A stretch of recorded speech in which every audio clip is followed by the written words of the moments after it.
Hello everyone, it's Gray's Horizons and I'm Wolfgang Gray. This channel is new, so if you like this video, please hit like and subscribe and leave a comment. It really does help.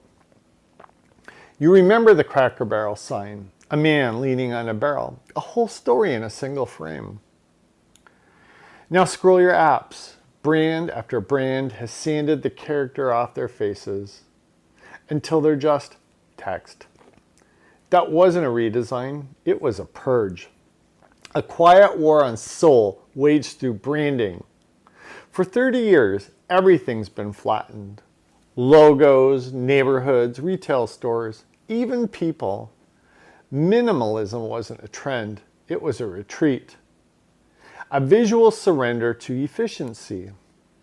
Walk past a bank, a clinic, a school, an app store tile. Try telling them apart without the name. Glass, gray, sans serif, soulless, corporate minimalism, dressed up as elegance. Here's the part no one tells you.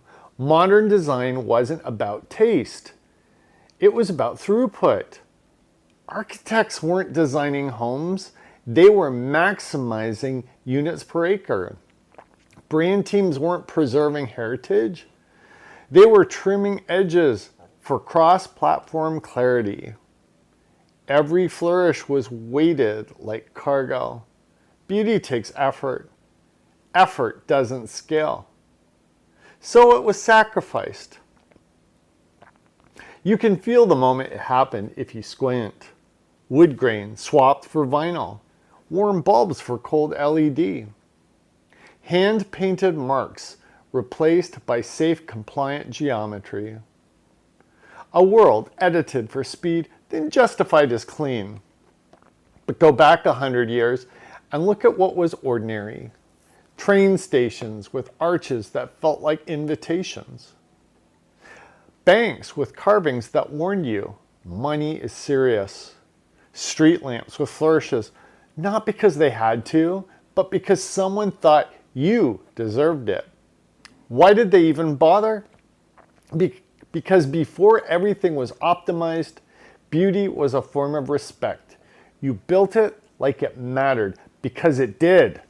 We still know this, even if we pretend we don't. Why do we go outside just to stare at mountains?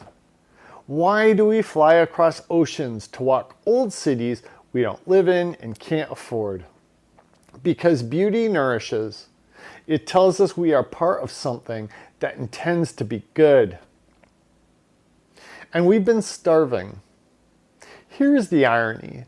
The same AI they say will bleach the world of humanity might be the first tool that lets beauty scale again. The model doesn't charge it extra for Gothic over brutalist. It doesn't invoice per flourish.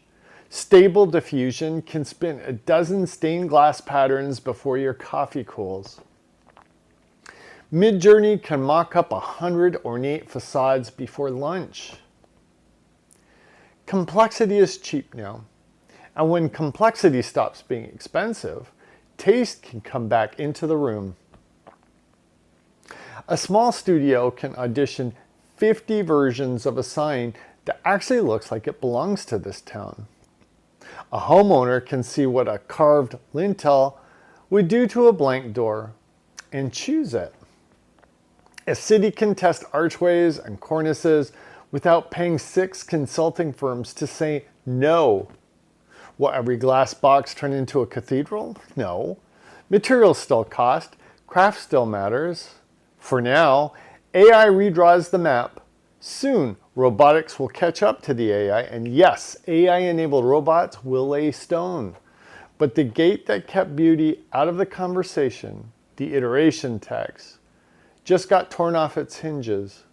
When beauty costs the same as beige at the design stage, some people will choose beauty. Enough of them, and the street starts to feel different. Enough streets, and a city remembers its face.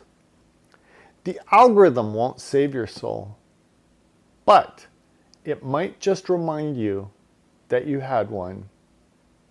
I'll see you in the next one.